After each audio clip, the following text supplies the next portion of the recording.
Ito naman, superset yung ginagawa ko rito. Pagkatapos kong mag-back squat, diretso sa legs extension. Tapos pagdating ko ron sa legs extension, ginagawa ko pa talaga siyang drop set.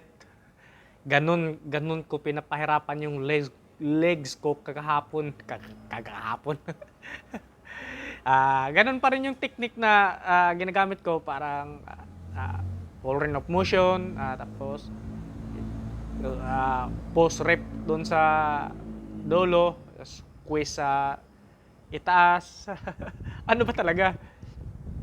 Basta ganun yun. Ah, Yan yung mga ginagawa kong technique sa legs. 'Di ba meron akong pinost na drop set din na ano, pagkatapos niyan saka ko nag-drop set. 150 pounds lang bale yung gamit ko diyan eh. Tapos sinagad ko sa 200. Pagtingin ko hindi ganoon kaganda yung form at saka execution. Kaya binawasan ko siya ng 20 pounds, ginawa kong 180 pounds na lang, tsaka doon ko na dinadrop set. Ito na yung sinasabi kong ka-super set ko. Wala naman tayong cameraman, patong-patong lang yung camera natin. Hawiin natin yung camera papunta doon sa legs extension machine. Paano ba? Tapos yun, witik yan, ganyan yan. Pagkatapos dyan, diretso.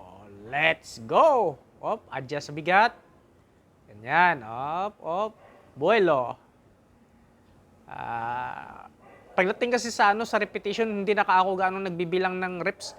Basta yung last repetition ko, yung halos hindi ko na maangat o hindi ko na talaga maangat, lalo na pagka kagaya ganyan, machine, tapos hindi ka naman ma-aksidente niyan kahit isagad mo talaga to failure eh.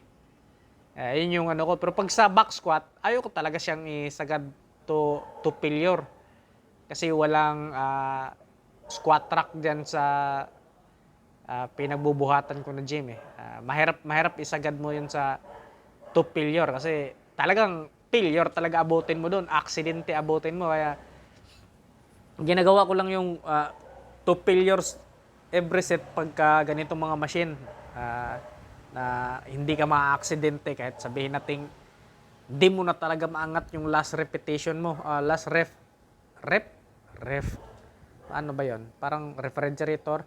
Basta yung last rep mo, yung hindi mo na maangat. Tapos dyan, yung parang tomplats na technique, yung hindi ko na dinadamihan yung reps, pero pagdating doon parang pipigilan ko yung pinakamahirap na angle ng mga paa mo, o kaya yung pinaka hirap na posisyon. Doon ko pipigilan hanggang maramdaman ko na parang nabatak yung quads ko. Kumukuha pa ng bulo. Another one. Let's go. Piga. Siguro. Yan yung mga ginagawa ko sa legs.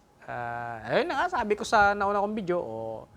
Hindi ko sinasabing effective yan, pero kung gusto nyo, pwede nyo